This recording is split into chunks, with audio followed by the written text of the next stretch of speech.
Este podcast é recomendado apenas para maiores de 18 anos. Sexo Explícito. O podcast para você gozar a vida.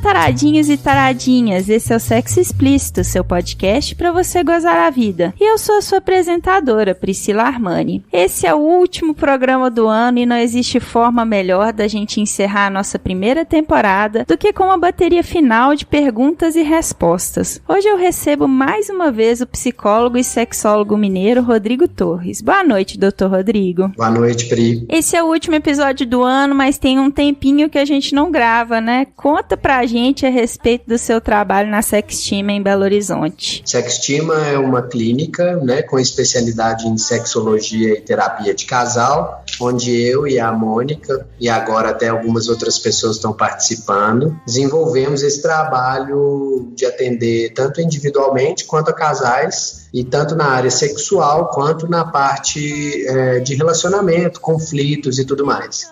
Eu sou psicólogo e sexólogo, atendo individualmente a casais na área sexual e também faço psicoterapia individual de adulto, e a Mônica fica mais com os casais na área dos conflitos relacionais, brigas, discussões, divórcio, comunicação, e ela também atende individualmente em psicoterapia individual adulto. Então a Sextima é esse projeto nosso de tentar levar para a maior parte das pessoas o conhecimento que a gente vem adquirindo ao longo desses anos nessas áreas mais específicas e que traz tantas dúvidas e discussões, né? Então, tantos mitos, tantos tabus, e a gente vem na tentativa de quebrar um pouco dessas questões. Bacana demais esse trabalho que vocês fazem. Lembrando que todas as redes sociais e links da Sextima vão estar na descrição do episódio. Não deixem de conferir.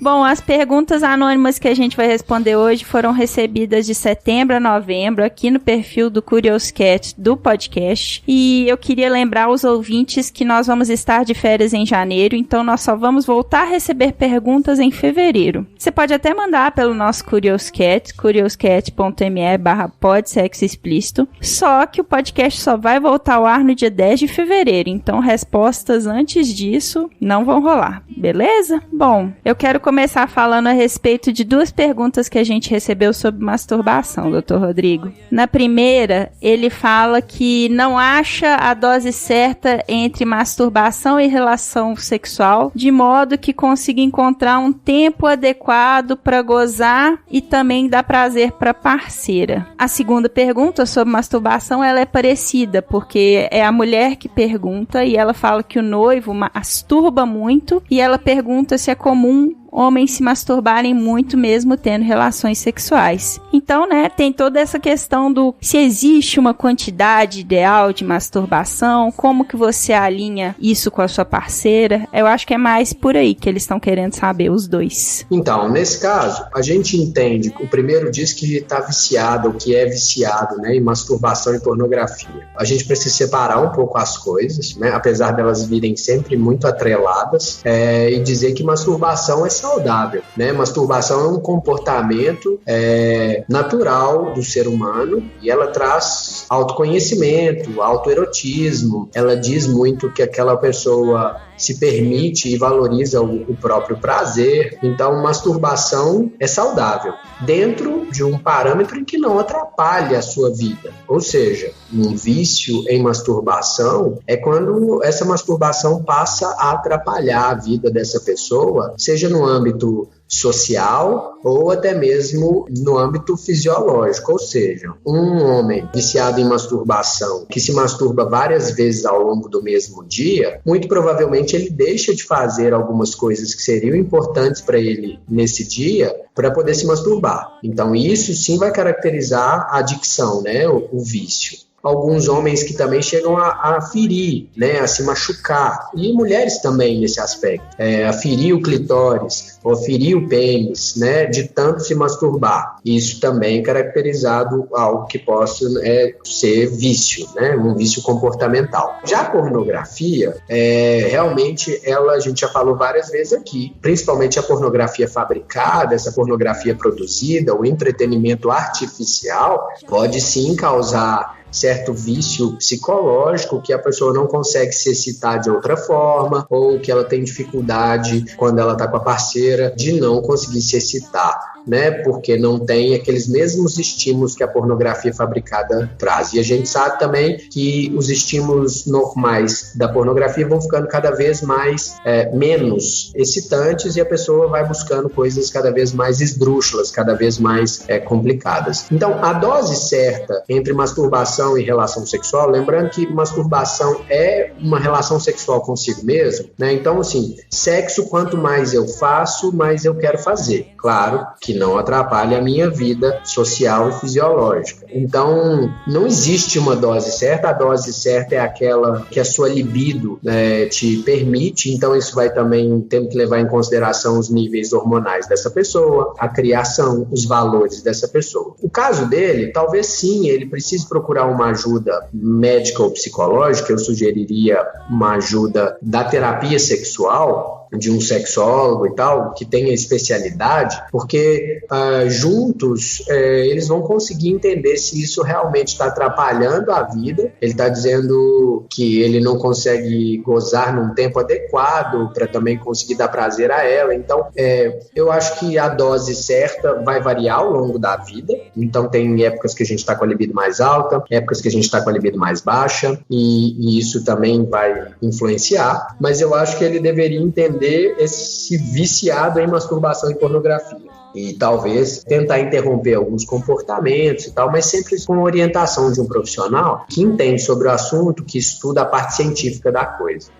No segundo caso, em que o noivo se masturba muito e fica chateado depois que faz, é comum que o homem se masturbe muito mesmo tendo relações sexuais. Porque quanto mais eu faço sexo, mais eu desejo sexo. E nem sempre é possível que eu encontre com a parceira nesses desejos. E os homens mais autorizados e incentivados a se masturbarem desde a adolescência, isso acaba se tornando algo mais comum. Agora, o que me chama a atenção é essa palavra: meu noivo se masturba muito. O que é muito? Qual é o muito? Muito para quem? Como que chegou-se a essa conclusão de que é muito? Porque muito, para a pessoa que trabalha com isso, por exemplo, muito é um cara que se masturba 3 ou 4 vezes por dia, né? E aí, esse cara é muito. Uma pessoa que se masturba todo dia é muito? Depende, né? Ela tem relações sexuais saudáveis com a parceira, então, de repente, se masturbar muito todo dia, dependendo da idade, dos níveis de testosterona dessa pessoa e tudo mais, então, eu acho que muito é um juízo de valor delicado de ser feito. Tem que analisar cada caso. Mas ele tem relações sexuais e se masturbar é comum. Não gosto da palavra normalidade, como já falei algumas vezes aqui, mas é muito comum, né? Porque se eu fiz sexo ontem com a minha parceira e ficar pensando no que aconteceu hoje, pode me dar vontade, pode aumentar o meu desejo e a minha libido, e eu posso me masturbar. E essa masturbação pode aumentar o meu desejo e minha libido para que eu queira transar com ela amanhã. Uma coisa vai alimentando a outra. Nesse caso, os dois casos, na realidade, tem que avaliar esse conceito de vício e de muito, né, para ver se realmente é por aí esse caminho. Mas é importante que se diga que masturbação, tanto para o homem quanto para a mulher, é saudável, não faz mal, não prejudica nada, não causa espinha, não causa fadiga, não gasta energia sexual. Pelo contrário, ela também, principalmente com as mulheres que pouco se masturbam, ela pode manter a libido mais alta, ela faz eu pensar mais em sexo,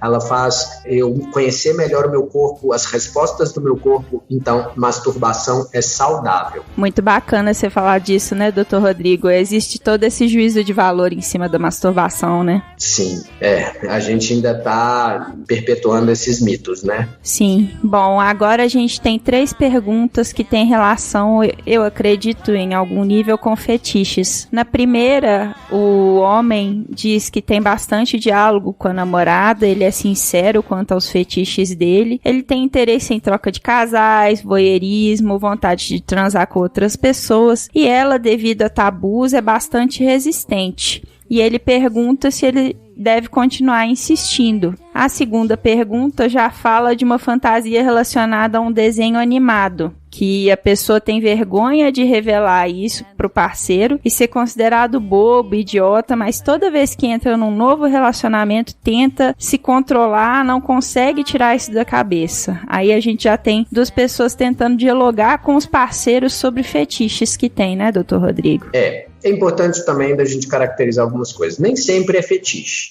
né? Às vezes é fantasia. O fetichismo, muitas vezes, pode ser considerado uma parafilia, quer dizer, um comportamento sexual desviante, vamos dizer assim, quando ele atrapalha a vida da pessoa ou quando ele é a única forma daquela pessoa se excitar, né? Então, se transforma num fetiche aquilo que é feito repetidamente, causa um certo condicionamento e passa a ser a única maneira daquela pessoa sentir prazer, né? Então, o que ele está dizendo, eu acho, no primeiro caso, que, né, tem diálogo sincero com a namorada e tal, troca de casais, voyeurismo e vontade de transar com outras pessoas, é importante que a gente entenda que nós não somos monogâmicos por natureza. Então, esses desejos, eles vão aparecer em todas as relações. Os homens são mais voyeurs, né? Gostamos mais de ver, porque somos mais treinados para isso, mas tem algumas questões fisiológicas relacionadas a isso também. Mas troca de casais e vontade de transar com outras pessoas, isso depende muito dos valores de cada um, da maneira que foi criado e tal. Mas, pelo que parece, não é a única forma que ele se excita. Seria mais ligado à fantasia, né? Ele foi alimentando essas fantasias, ele foi incentivado, por exemplo, vendo pornografia relacionada com essas fantasias, ele vai alimentando isso, assistindo mais vídeos relacionados a isso e acaba sendo uma fantasia muito intensa, muito forte para ele. Ela tem tabus e a criação dela bastante resistente a essas ideias. Eu acho que aí é o diálogo que tem que continuar acontecendo, mas é importante que as pessoas respeitem um ao outro também e os limites de cada um.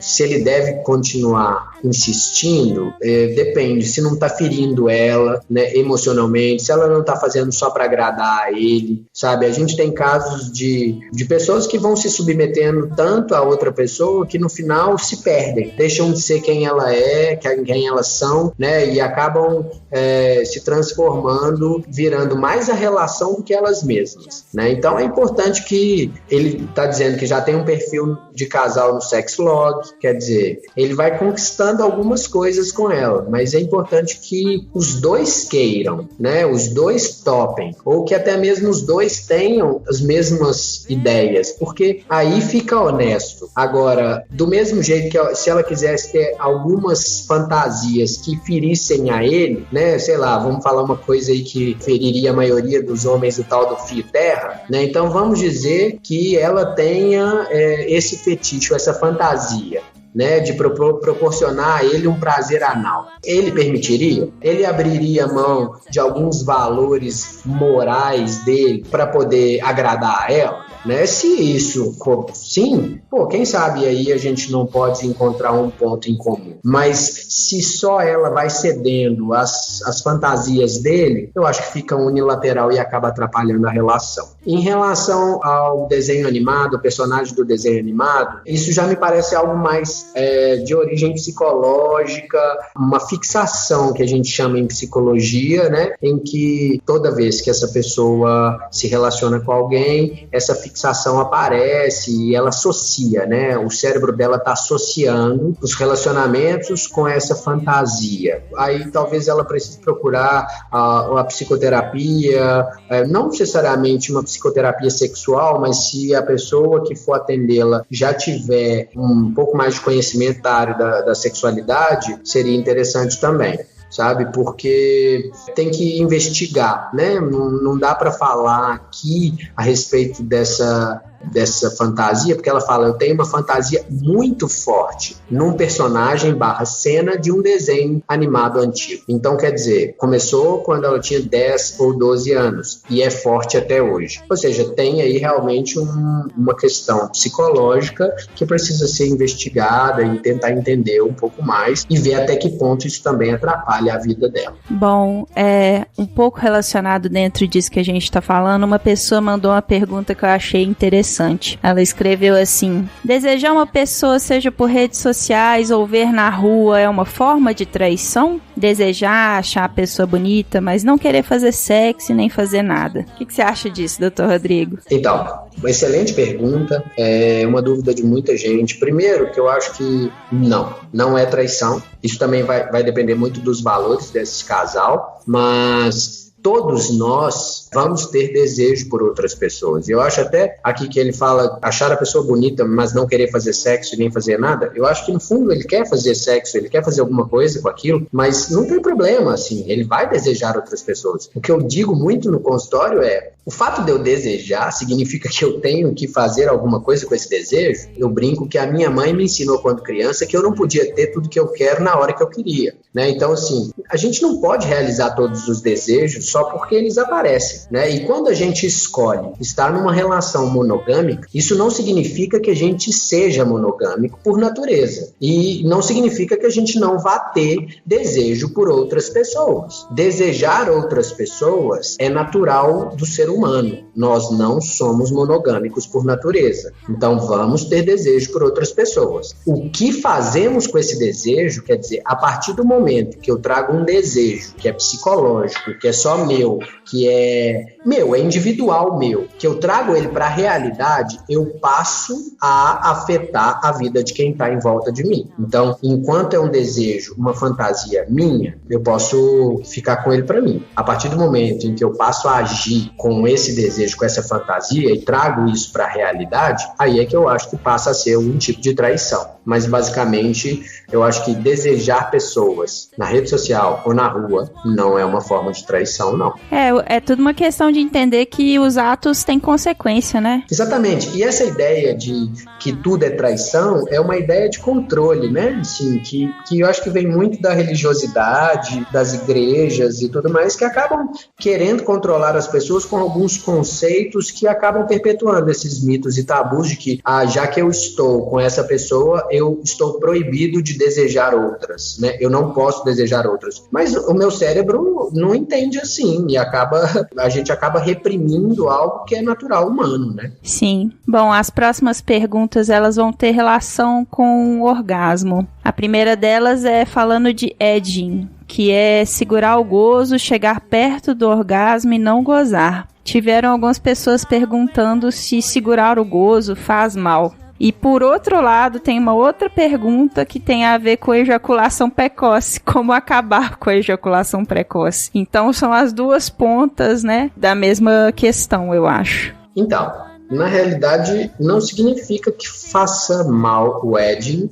Na realidade, é uma técnica usada às vezes até para aumentar o prazer. A pessoa chega muito perto do gozo e para, muito perto do gozo e para, mas ela precisa gozar no final, assim, né? Teoricamente, uma hora ela precisa deixar o gozo sair, porque senão, sim, pode causar dores, né? Principalmente no homem, pode causar algum tipo de dor no saco escrotal, isso pode acontecer. O que mostra que essa pessoa tem controle, né? Do próprio corpo, das sensações e do orgasmo. Em contrapartida, o ejaculador precoce, a questão dele é que ele não tem esse controle. Então, tem várias técnicas para que ele adquira controle. Autoconhecimento precisa, né, existir, mas talvez procurar um profissional para que ensine esse homem a controlar a ejaculação, que para nós da sexologia é o único método eficaz, é um método de autoconhecimento que vai trazer autocontrole, porque medicação e tal vai trazer um certo tipo de controle, mas não existe nenhum medicamento específico para ejaculação precoce. Muitos urologistas acabam usando antidepressivos que têm como efeito colateral o retardo da ejaculação, mas são antidepressivos para uma pessoa que não está deprimida, simplesmente sendo usado para retardar a ejaculação. E nós trabalhamos com a ideia de, através do autoconhecimento, através de alguns exercícios, conseguir adquirir um controle ejaculatório melhor. que é o que a pessoa que faz o edging tem muito, né? Ela tem muito controle sobre a iminência ejaculatória, então ela acaba chegando perto, parando e tal. Esse exercício pode aumentar o prazer. E da outra pessoa, né, o que eu posso fazer para que na primeira vez não seja tão rápido é buscar ajuda, autoconhecimento, não ficar buscando ajuda em qualquer lugar, porque tem muita gente picareta falando muita besteira na internet a respeito disso. Buscar uma ajuda científica, buscar uma ajuda que é comprovada cientificamente, de profissionais respeitados, ou pelo menos de profissionais que você sinta identificação e idoneidade, porque tem clínicas oferecendo tratamentos absurdos que não funcionam para ejaculação, assim como a ciência ainda não provou que a ejaculação precoce tem alguma questão fisiológica como raiz, porque senão já teríamos medicações específicas para isso. Já tentaram lançar, né, FDA, né, já proibiu inclusive o uso de algumas medicações nos Estados Unidos porque não são eficazes do jeito que elas tentam ser. Então, a ideia da ejaculação está sempre com uma raiz na ansiedade, pelo menos quase sempre, e a ideia é que essa ansiedade seja trabalhada juntamente com algumas técnicas e exercícios que podem trazer esse controle ejaculatório para essa pessoa. E relacionando um pouco com essa questão da ansiedade, a gente tem a pergunta de um homem de 23 anos que fala que tendo relação com a namorada, principalmente na segunda vez, ele não sente tanto a penetração e aí ele também não sente tanto o sexo oral nele. E aí ele pergunta se está perdendo a sensibilidade do pênis e como resolver isso. Delicado, não tenho como responder objetivamente essa pergunta, porque se na primeira relação ele tem sensibilidade e na segunda não, eu acredito que não tenha nada fisiológico aí, mas é importante que ele procure um urologista para investigar algumas questões, né? Para investigar a parte fisiológica do pênis, verificar a glande do pênis, fazer um exame físico. E às vezes até algum tipo de exame de imagem para ver questões de nervos ou alguma questão nesse aspecto. Como não sou médico, não posso inferir sobre isso. O que me parece que é algo aí psicológico e tal, mas a gente teria que ver quanto tempo vem essa segunda vez, quanto tempo passou entre uma relação e outra, porque, por exemplo, no momento em que o homem ejacula, acontece o que a gente chama de período refratário, depois da ejaculação, em que o cérebro do homem desliga a excitação, vamos dizer assim, desliga as sensações de prazer, né? Então, esse homem vai perder a ereção por algum tempo até que ele consiga religar o cérebro nesse aspecto, o que não acontece com as mulheres. As mulheres não têm esse desligamento cerebral. O cara tem 23 anos, ou seja, ele é novo. O período refratário de um homem jovem, ele é quase inexistente. Então, um homem jovem, ele pode conseguir manter a ereção mesmo com o cérebro desligado, vamos dizer assim. Mas aí ele perde essa sensibilidade. Se ele acabou de ejacular. Agora, em 5 minutos, porque quanto menor a idade do homem, menor é o período refratário, ou seja, um garoto de 16, 17, 18 anos, ele consegue ficar com ereção e consegue continuar transando mesmo após ejacular. Já um senhor de 70, 80 anos, ele pode precisar de até um dia para conseguir ter uma nova ereção para o cérebro religar, ou seja, o período refratário vai aumentando com o passar da idade. Eu teria que saber quanto tempo depois essa segunda vez acontece. Será que ele não está no período refratário? Porque, inclusive, é aflitivo para o homem, causa uma certa aflição logo que ele ejacula se o pênis for estimulado. Então, teria que investigar para resolver o problema, como ele pergunta aqui. Pode ser que ele esteja muito apressadinho, né, doutor Rodrigo? Pode ser que ele esteja ansioso para começar de novo, né? E aí o cérebro dele ainda não está preparado para isso. Interessante. Bom, a gente agora tem 2 perguntas de mulheres. A primeira delas, ela conta que vai tendo prazer durante a relação e a vagina vai se apertando, de forma que chega a expulsar um membro do companheiro durante a relação. Ela questiona se isso não seria vaginismo. A outra fala um pouquinho a respeito de sensações que ela sente nos pés enquanto ela está prestes a gozar, e se essa sensação é normal e por que ela não sente essa sensação, esse formigamento nos pés em outras situações de gozo? Bom, na primeira situação em que a vagina vai se apertando de forma que chega a expulsar o membro do companheiro, se seria vaginismo, eu não sei, eu acredito que não, porque ela tem prazer. O vaginismo é uma contração involuntária dos músculos voluntários da vagina que causa geralmente a impossibilidade da penetração e dor. E aí, nesse caso, me parece que o prazer dela vai fazendo essa contração involuntária acontecer, mas sem a dor. Então não é uma contração muito forte, é uma contração parcial. O que eu sugiro é que ela entenda isso, talvez na fisioterapia pélvica. Hoje em dia temos pessoas trabalhando com isso muito competentes nessa área, que vai medir o tônus da musculatura do assoalho pélvico, vai entender como está funcionando esse assoalho pélvico dessa mulher e aí fazer um bom diagnóstico diferencial. Na minha visão, isso não caracteriza vaginismo porque ela está dizendo do prazer. O vaginismo geralmente vem caracterizado com a ausência de prazer e com a dor e principalmente com uma certa fobia da penetração, um certo medo, um pânico muito grande, e isso vai fazendo a mulher contrair involuntariamente essa musculatura. Eu acho que se ela tem uma curiosidade em relação a isso, se isso atrapalha a relação dela, talvez procurar uma fisioterapeuta pélvica. A gente trabalha com algumas na Sextima, eu falei da equipe, né, no início, a gente está com uma equipe bacana, nós estamos com alguns grupos de estudos e nós temos uma fisioterapeuta pélvica participando desse grupo e trabalhamos com outras também, mas eu acho que talvez para fazer esse diagnóstico diferencial, ou até mesmo conversar com o ginecologista, mas eu acho que a fisioterapia pélvica seria o caminho indicado para ela entender melhor essa questão. Sobre a queimação nos pés, né, o formigamento, eu não sei necessariamente o que é essa sensação. Algumas pessoas relatam sim. Tem um documentário, não sei se eu já falei aqui, no Netflix a respeito do orgasmo feminino e que mostra que cada mulher interpreta o orgasmo de uma forma diferente. Tem mulheres que sentem como se fosse uma cachoeira, tem mulheres que veem a Virgem Maria enquanto estão chegando ao orgasmo. Por isso, eu acho que assim, essas sensações que ela sente são interpretações do cérebro dela de acordo com esse estímulo do sexo oral, que ela diz que é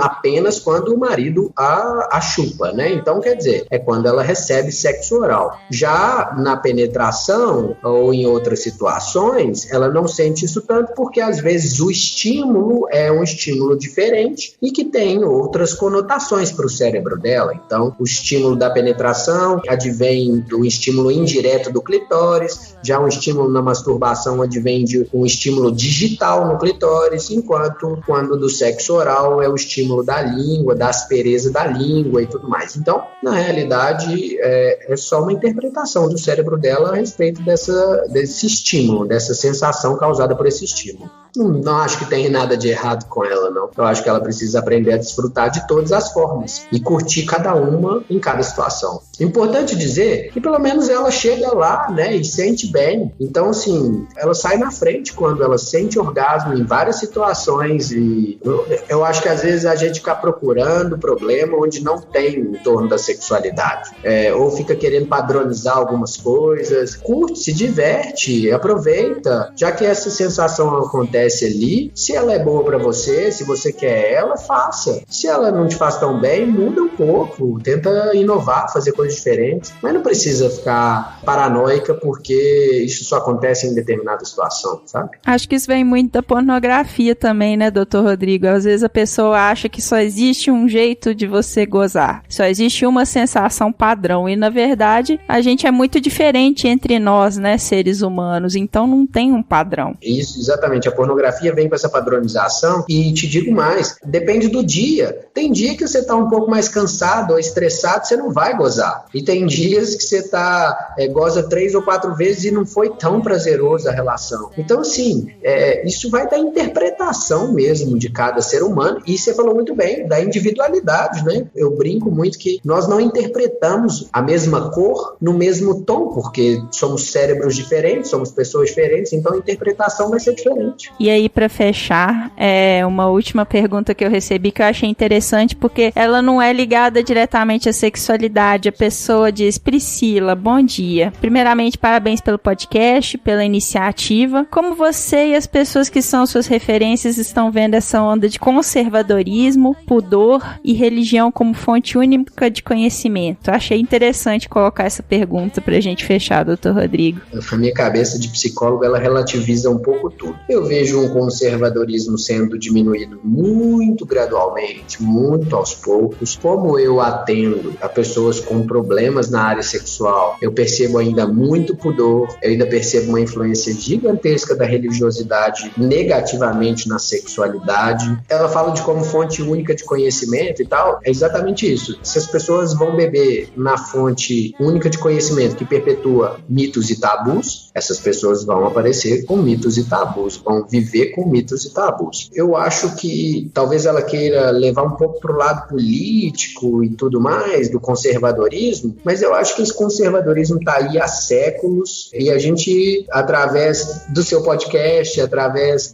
da disseminação de um conhecimento científico, de um conhecimento da sexologia, ou seja, do estudo da sexualidade, a gente pode ir desconstruindo um pouco desse conservadorismo, um pouco desse pudor e mostrando que as religiões não têm propriedade para dizer sobre uma coisa que elas não estudaram, né? Então eu acho que cada macaco no seu galho, né? Cada um na sua área. Eu acho que as religiões podem falar, sim, da religação com Deus, com os deuses, né? De cada uma das religiões, mas as religiões não deveriam, não devem ditar sobre o comportamento humano e sobre padrões de comportamento humano, sobre psicologia, sobre medicina. Eu acho que elas não têm propriedade para falar a esse respeito. Então, eu acho que cada vez mais a religião se aproxima da ciência porque percebe que existe uma história complementar entre ambas, porque nenhuma explica tudo, nem a outra explica tudo. Então, eu acho que quanto mais a gente puder unir os conhecimentos, maior será a disseminação de um conhecimento adequado, de um conhecimento factível. Mas eu acho que o conservadorismo está diminuindo muito devagar. Eu gostaria que fosse mais rápido. Mas está aí, a gente está tentando quebrar isso com essas ações que a gente tem feito, né, Pri? Com certeza.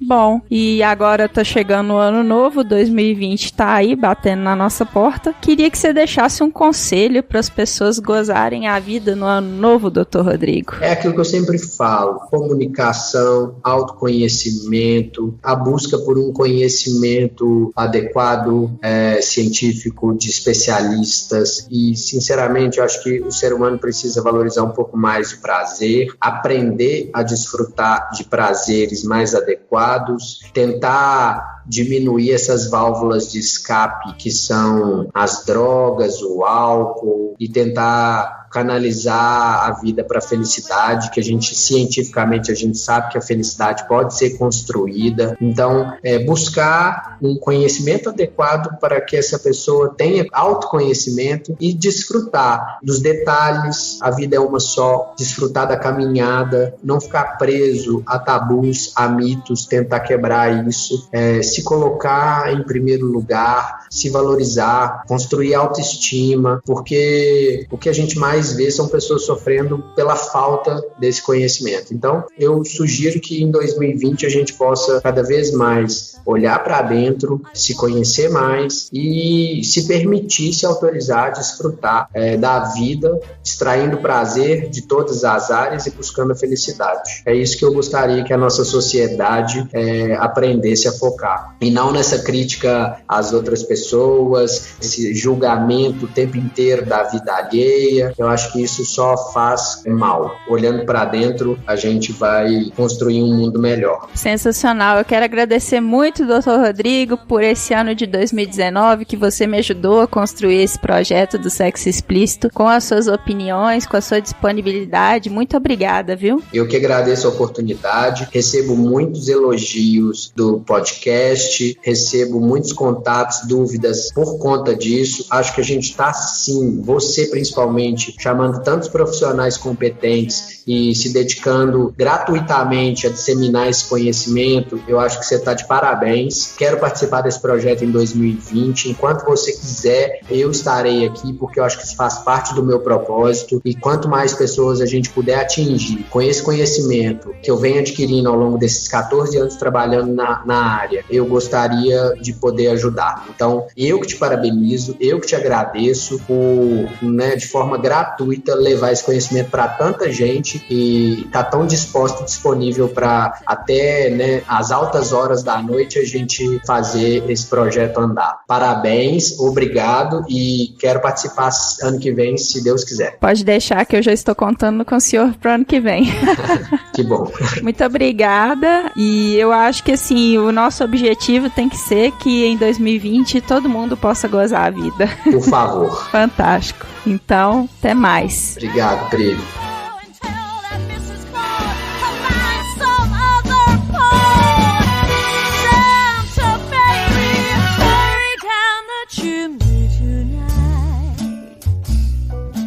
Hurry down the chimney tonight. Hurry tonight.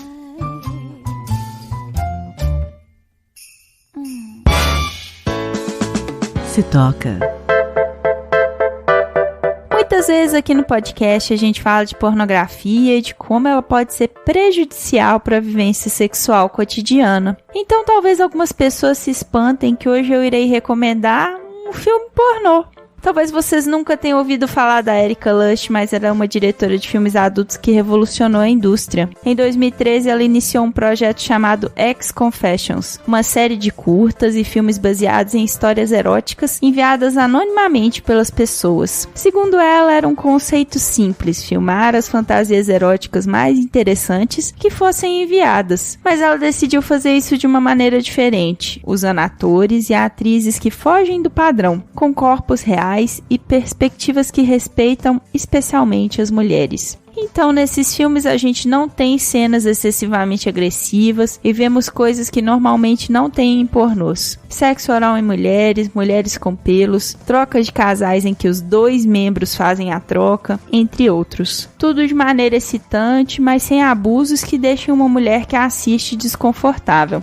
O que, convenhamos, é uma raridade na indústria de filmes adultos. Existem muitos curtas de Lust no Pornhub, mas eu recomendo o filme Ex Confessions 10, que compila cenas bem bonitas e excitantes. Uma das minhas favoritas é a italiana que decide ir ao supermercado. O casal que vai até a casa dos pais do amigo do filho deles também é um que eu gosto demais. Então procurem por Ex Confessions 10, que a diversão, sozinho ou acompanhada, é garantida. E não tem legendas disponíveis, mas isso não faz diferença no fim das contas. Vamos tentar consumir filmes adultos que sejam menos degradantes para as mulheres? São filmes muito bons e que você pode bater a sua punheta sem se sentir culpada, hein? Além disso, você pode convidar a sua companheira para assistir contigo. Eu só vi vantagens, hein? Essa foi a dica desse episódio. Você tem algum quadrinho, filme, série ou podcast para sugerir pra gente dentro da temática sexualidade? Manda pra mim. Pode ser pelo Curioscat do Sexo Explícito, que é curioscat.me/podsexoexplícito, ou no meu e-mail mesmo, sexoexplicitopodcast@gmail.com. Valeu!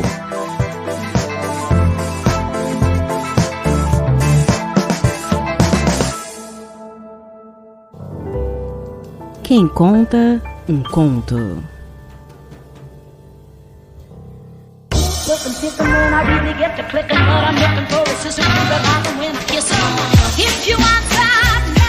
O conto que vocês vão ouvir agora se chama Sexo Depois da Gripe e foi retirado da coluna da Folha de São Paulo chamada X de Sexo. Como o ano está acabando, eu estava na esperança de conseguir publicar um conto de Natal que a Cristiana Bruno escreveu especialmente para o podcast, mas infelizmente não conseguimos vozes masculinas suficientes para trazê-lo à vida. Quem sabe no ano que vem, né? Tá aqui guardadinho no coração. E eu agradeço a Joana Joner que é dos podcasts Otaminas, Tricotando e Botecando, por ser a heroína dessa história. E agradecendo a ela, eu aproveito para agradecer a todos vocês que me presentearam com as suas narrações em 2019, sendo os heróis e heroínas das minhas histórias. Muito obrigada. Queria aproveitar e dizer que estão abertas as inscrições para os narradores e narradoras da temporada de 2020. Você tem vontade de abrilhantar o meu podcast com a sua bela voz? Me manda uma mensagem pelo Twitter, @podsexoexp. Só mandar um "Oi, Priscila, me manda um texto, eu quero gravar", que aí eu entro em contato com você. Beleza? Valeu!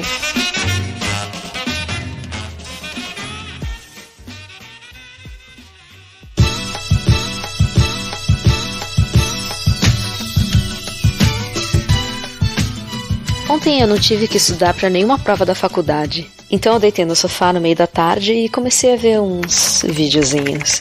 Geralmente eu procuro os mais amadores, às vezes umas surubas, outra fico na pura meteção mesmo. Quando são muito longos, eu assisto só a parte que o pau, ou paus, pulam pra dentro da calça. Aquela que rola a penetração e a hora do gozo. Eu detesto quando o vídeo acaba sem uma gota de esperma. Curto uma melação. Mas ontem eu parei num vídeo de boquete. Não são meus preferidos, mas o jeito que a menina chupava me deu tesão. Gozei. À noite, meu namorado veio ver uma série. Estávamos há umas 2 semanas sem transar por conta desses vírus de outono que pegam quase todo mundo. Eu tava na preguiça, ele tava se recuperando da gripe, ainda com dor no corpo, tossindo e tal. Mas a imagem daquele pinto grosso sendo sugado no vídeo de horas antes passou como um flash na minha cabeça e eu decidi que queria cair de boca. Comecei aquele velho roteiro de abaixar a calça, cueca, beijar as coxas, virilha, etc. Putz, ele demorou pra engatar. Tava cansado, com a respiração comprometida ainda, depois de dias de pulmão cheio. Eu já tava ficando com o pescoço dolorido e o pau não tava como eu sei que ele é capaz de ficar. Ele deu uma levantada no quadril, um sinal que eu já conheço. Ele queria fio terra, anos de experiência. Perdoe o trocadilho. Não precisou de muita dedicação no traseiro, não. Ele virou rocha. A tosse até parou. Dedada é melhor que xarope de guaco. Nessa hora pintou um dilema. Se ele gozar agora, eu vou ficar vendo navios? Ou ele vai ter disposição e dedicação pra me masturbar? Ou o que eu queria mesmo? Dar umas lambidas bem caprichadas. Ele tava cansado, dava pra ver. Será que tem vitamina C nos fluidos vaginais? Resolvi arriscar e caprichei no vai e vem pra ele explodir. E ele não me decepcionou depois. Mesmo combalido, mandou ver na minha xoxota. Reconheci o esforço e gozei rapidinho. Afinal, ele merecia e precisava de uma boa noite de sono.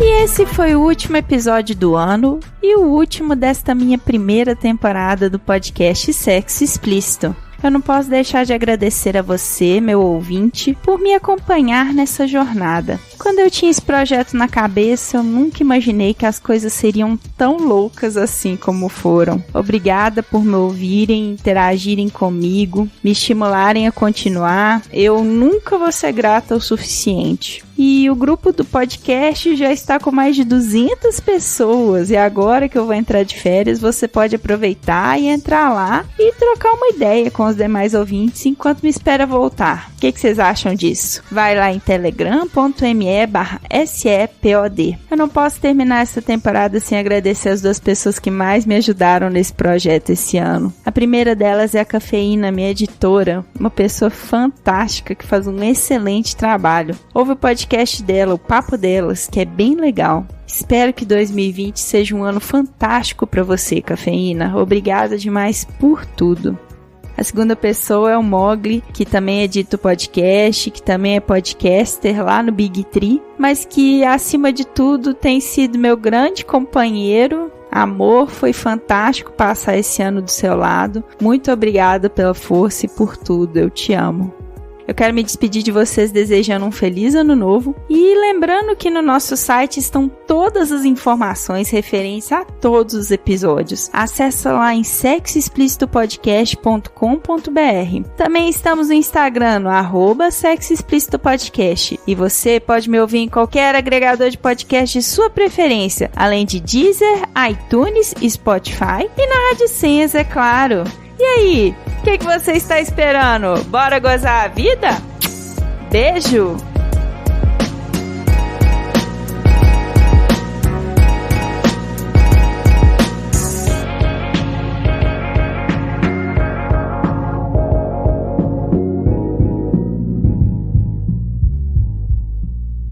Edição Jungle Boy.